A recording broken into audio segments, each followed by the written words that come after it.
much. Oh, I can hear myself now. Can you all hear me okay? Yeah. It might have been obvious, but I'm Steph. I'm a philosopher from the University of Stirling.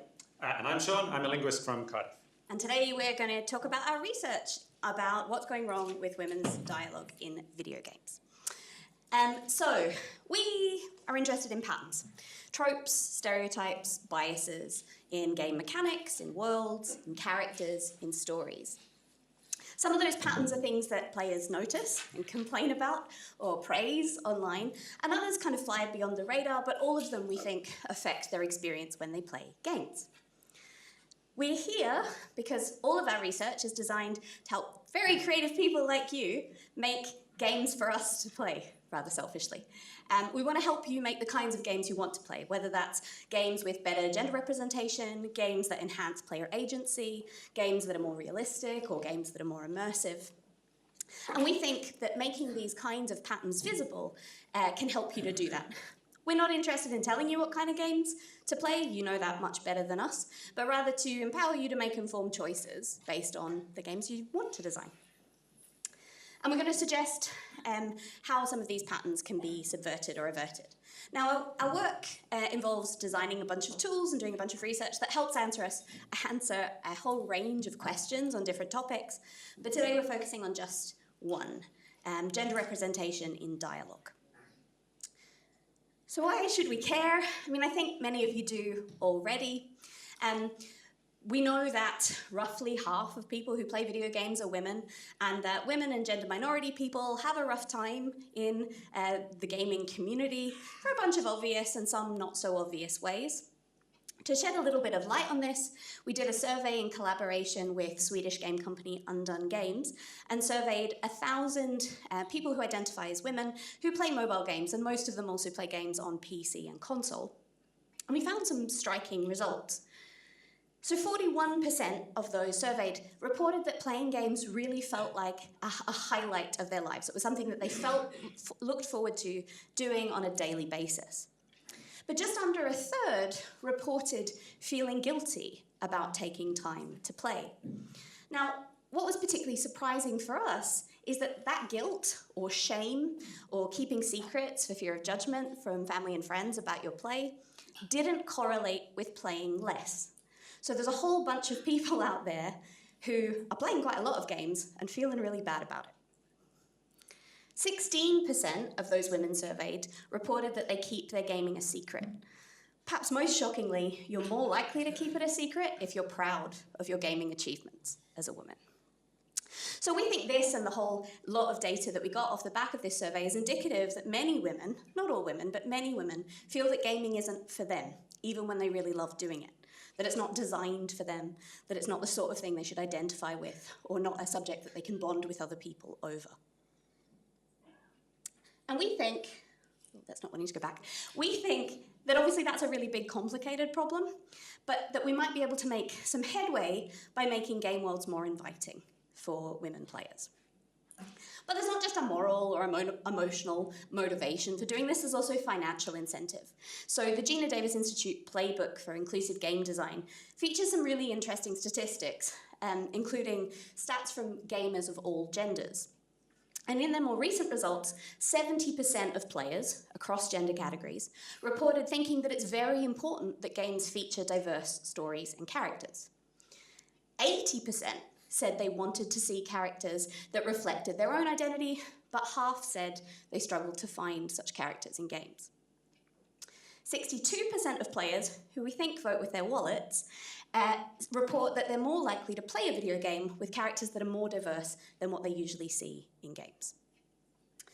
Okay, that's gender representation in general. Why are we going to talk about dialogue, of all things? Well, as you know, all of you, dialogue is often instrumental to player experience. It's how we advance quests, it's how we build relationships, it's how we learn about the world. We also know from studying other kinds of media that it can give us real insight into gender bias and representation, and I'll give you an example of that in just a sec. In our case, we're interested in big data, lots of patterns across games, across the industry, across time. And so one thing that's really valuable about studying dialogue is it can be measured and monitored objectively. So, you might recognize these characters. a few years ago, a study was done of how much women speak in Disney films. So in 1950, Cinderella came out, and 60% of the words in that film were spoken by women characters. Roughly 10 years later, Sleeping Beauty came out, and despite the main character spending most of her time asleep, 71% of the dialogue in that film is spoken by women. Let's fast forward to the 2010s, the fry pan wielding, action-oriented, strong Disney princesses. In Tangled, only 52% of the dialogue is spoken by women. If we fast forward to Frozen, which has two leading ladies, 41% of the dialogue is spoken by women. And so we were interested in how we could investigate this kind of patterns for games, right? Who gets to speak, what do they say, who do they say it to, and what do they use language to do? In order to do that, we built the video game dialogue corpus. So it's a collection of dialogue from 60 role-playing games published over the last 30 years. It's got now more than 13,000 characters, 11 million words of dialogue, and it's growing all the time. Each line of dialogue is mapped onto who's speaking and its position in the dialogue tree. And we've spent a long time cleaning and fixing this data. So it now represents the biggest resource for studying dialogue in games. We made a game as well that you can play to learn more about this corpus.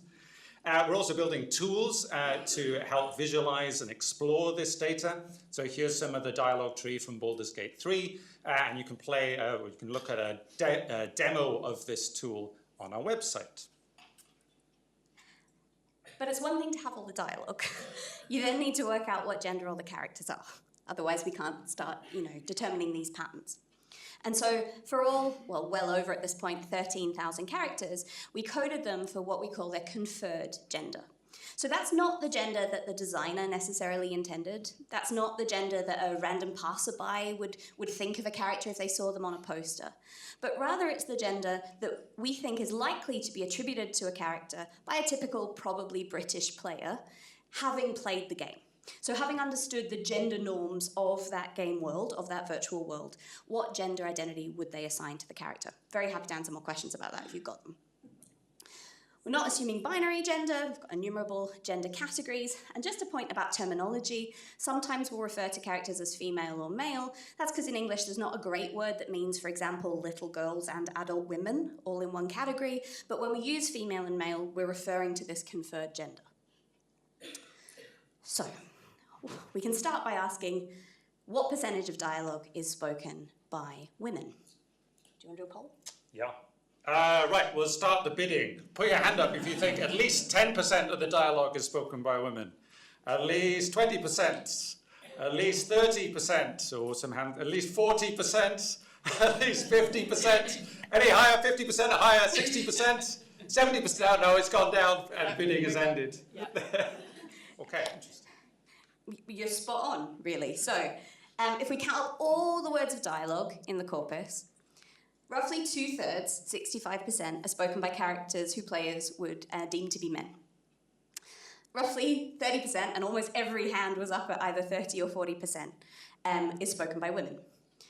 Well under 1% is spoken by non-binary and gender minority characters. That in itself is a representation issue. That in itself is a whole other talk. Today we're focusing on women, and we'll also often compare them to men because obviously we have more data for that. It's worth saying we polled players, and they weren't surprised at this. They, like you, guessed that this would be the proportion. Where they were surprised is just how few games are exceptions to the rule. Just how few games have more than 50% of dialogue spoken by women. So if we start by looking at a series, here's Final Fantasy. This is all the main games other than Final Fantasy 16, which we're still working on. A few things to note. The dotted line down the middle of that graph is the 50% mark. Now, older games are at the top, newer games are at the bottom. So the first thing to notice is just how few games, spoiler 1, crosses that 50% mark. That is, only one of these games has more than 50% of dialogue spoken by women. Now that includes Final Fantasy X2, which has 3 female protagonists. Come more recently, Final Fantasy 15, all-boy party, less than 25% of dialogue in that game is spoken by women. Now, these aren't meant to be criticisms of the individual games. Obviously, not all games need to have equal representation. We might absolutely have stories that centre men, and that seems totally right. The point is the pattern, right, and how few the exceptions are. So the exception in this case is a sequel of a sequel, Lightning Returns, which doesn't have a huge amount of dialogue, but it just pips the 50% mark. Now, what is the pattern? Well, in the first 50 games we looked at, and the corpus is growing, so we're at 60 at the moment, but it keeps getting bigger, there was more men's dialogue in 94% of the games studied. So very few games, even games with female protagonists, games where you could choose the gender of the player character, still often men spoke more. Things are changing.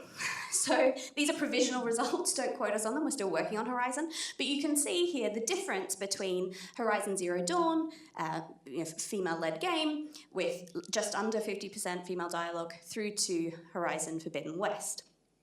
But at the current rate, it will still take about a decade, if not longer, to get to a point where, on average, we've got gender parity.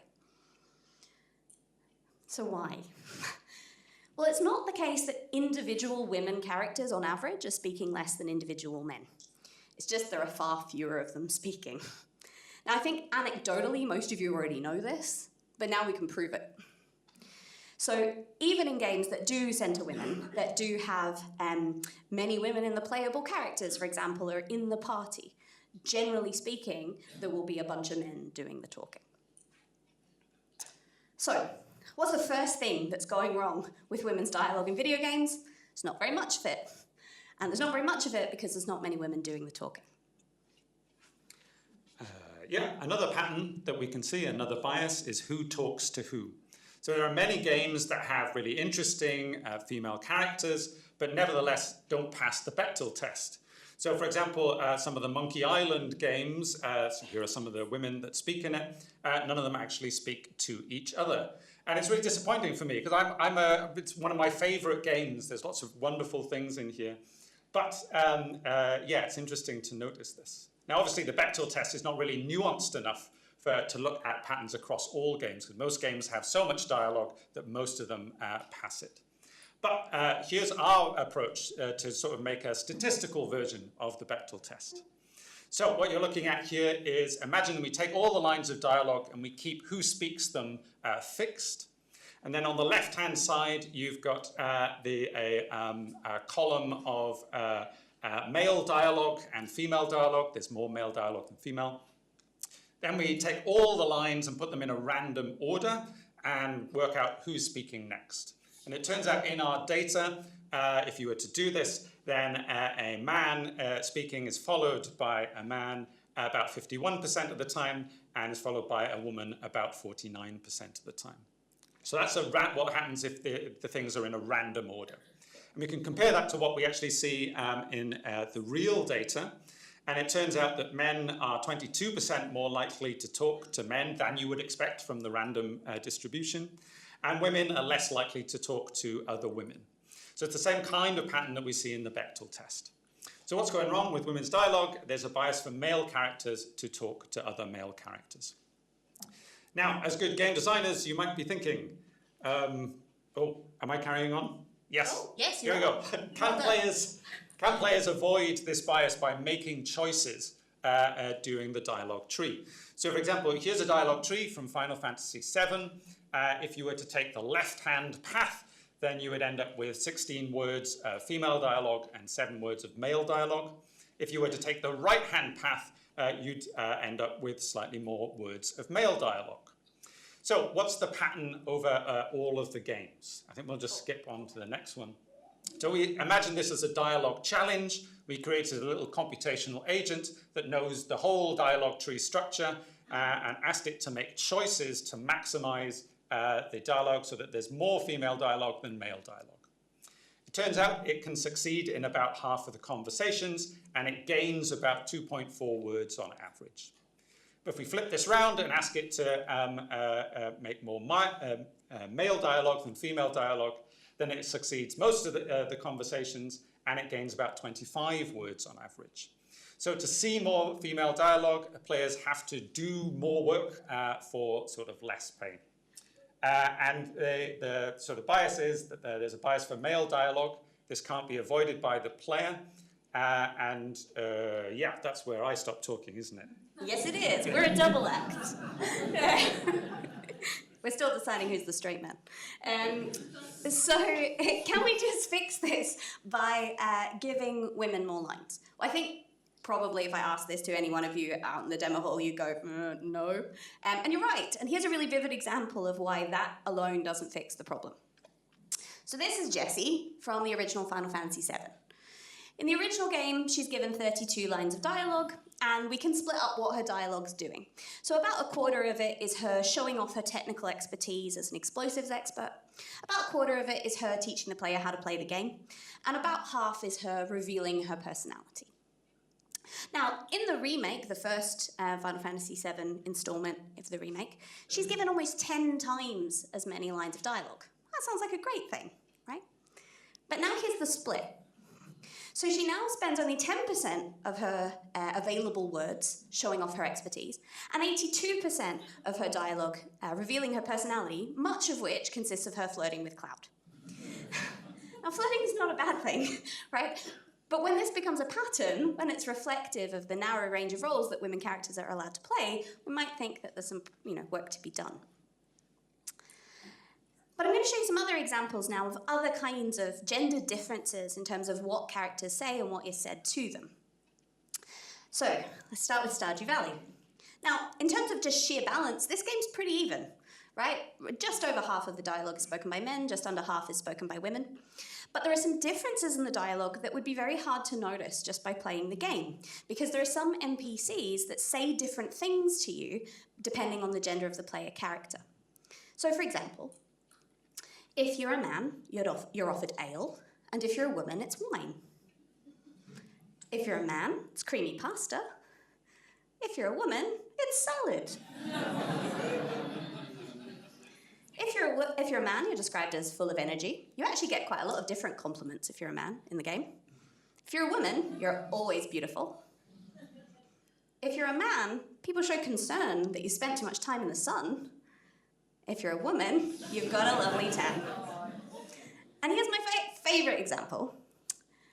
If you're a man, you seem to really know your way around a joystick, huh? I guess that makes sense. If you're a woman, I didn't think you'd know how to work a joystick so well, but it seems you're experienced.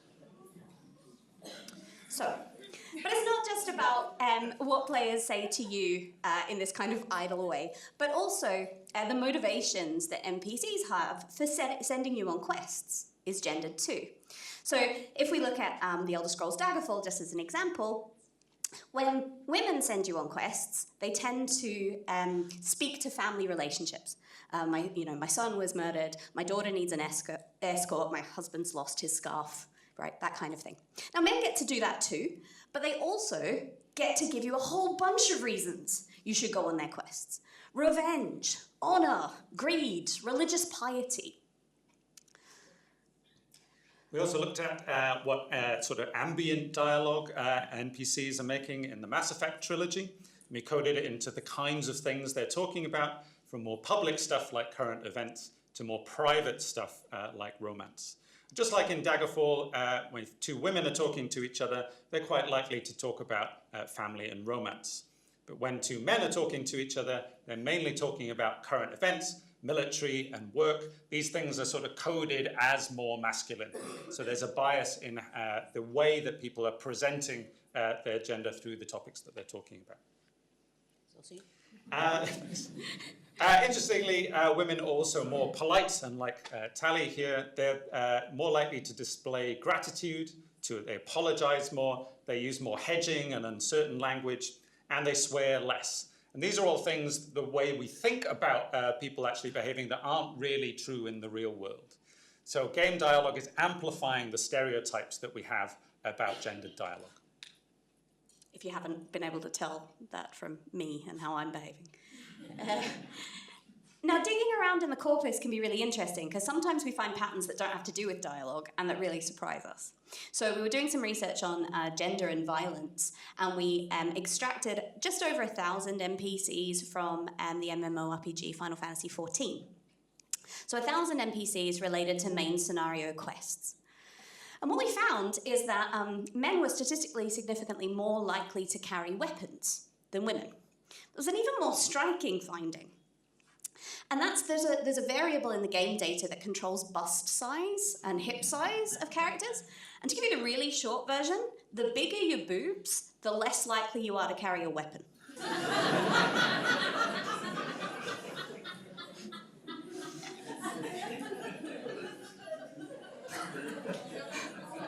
So, yeah, let that sink in for a minute.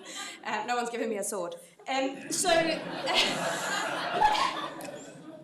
So, what's going wrong with women's dialogue? Well, there are systematic biases in the content of the dialogue spoken by and spoken to women, and we think this reflects and restricts their narrative roles. Okay, so, to wrap up, what's going wrong with women's dialogue in video games? Well, it's not that each individual woman isn't given enough dialogue. Rather, there just aren't enough women speaking. When they speak, as we've seen, they have a narrow range of things to say. And there are gender biases in the content of what they say and what is said to them. Now, these biases apply not just to main characters, not just to characters in the party, but all the background characters. The characters that you can speak to, the characters that you overhear in the background, right? Merchants, all of them. And everyone is more likely to speak to a man.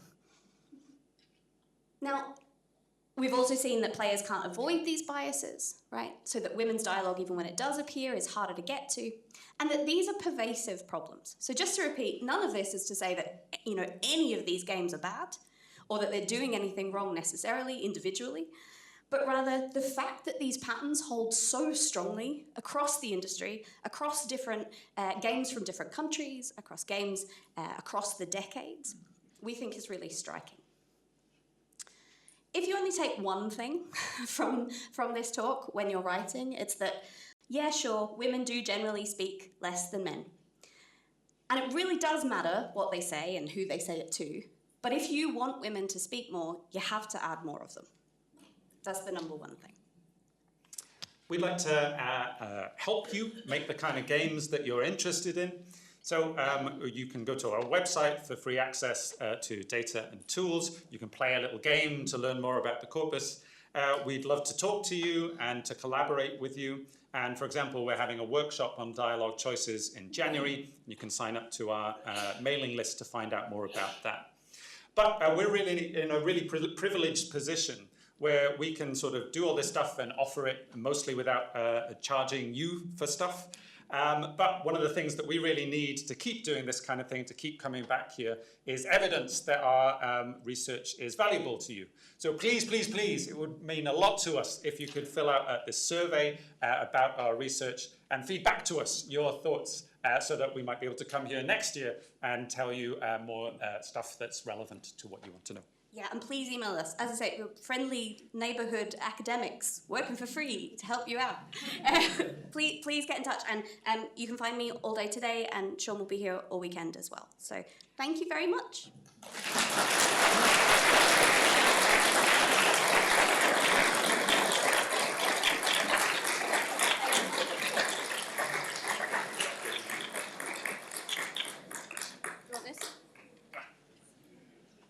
So we do have a panel talk to set up for next, but while we're here, does anybody have any questions they'd like to come up with? Someone over there?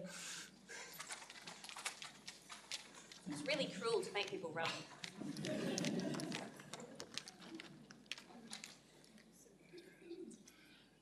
Thank you both so much. That was such an interesting talk. I guess I just wanted to ask a question about how exactly you built this corpus. Like, how do you go about getting all of these pieces of dialogues? Do companies provide them directly to you?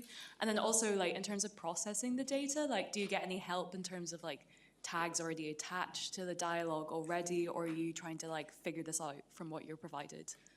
Yeah, thank you. That's a great question. And yeah, so we've been working together. Some of the data comes from game data that we sort of hacked out. Some of the data comes from fan transcripts or wherever we can sort of get this. And sometimes that has really interesting metadata, like on bust size, for example. So there's an awful lot of stuff in the data. And if you have questions about the data, we'd really like to be interested in the kinds of things that we can learn about it. You can see all our code and all the data online on GitHub to see how it works. We should just say we don't share game data. So the corpus contains all of the scripts that we use for parsing the game data. And if you own those games, you can reinflate the corpus to be able to see them. Or if it's fans transcripts, you can go to the URLs. But we don't, if you were ever to share proprietary data with us, obviously we're not going to put that on the internet. We've only really got time for a couple of questions. I saw this gentleman on the end of the row first, and then the lady in green, so I'll do those two. And that old sorry lady with the big hair, do catch up with them, I think. Thank you. The answer to this might be depressing, but in your research, have you come across, creators or studios or genres even, which do this well? Where there are varied topics of conversation, where men and women get equal billing, where there is a good balance of male and female characters, and maybe also some non-binary representation as well. Like, are there good outliers that you've encountered? Thank you. It's a good question. There are games that do each of these things well. I'm yet to find, but that doesn't mean it doesn't exist. And if you think you have that game, tell me. I think we've yet to find a game that we feel like does all of those things. Is that because often if you've got games that have more women's dialogue, it might still fall prey to some of these stereotypes or some of the pernicious tropes. Sometimes that's fine. Yeah, no. I think most of the game makers we talk to really they're thinking about these things and they're striving for it, but it's difficult. So increasing the amount of female dialogue might push out some other aspects so these are things that are very difficult to balance. That's a great question. We'll come back next year and answer it. Yeah. We're going to be talking about sexuality next. That's our next project.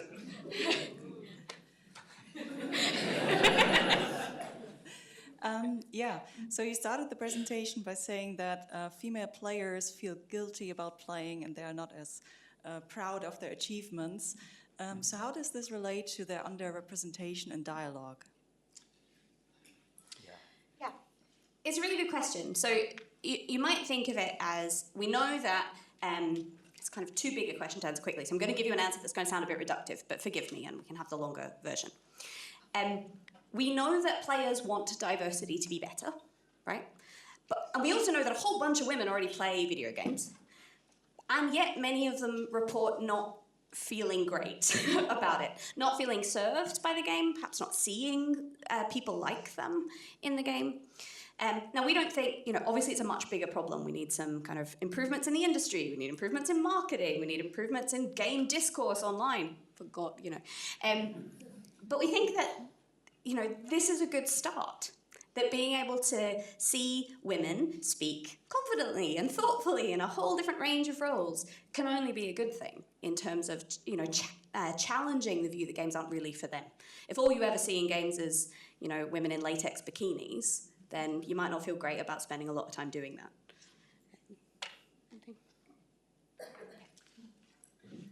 Yeah. Okay, so thank you for that. There were obviously further questions, so do try and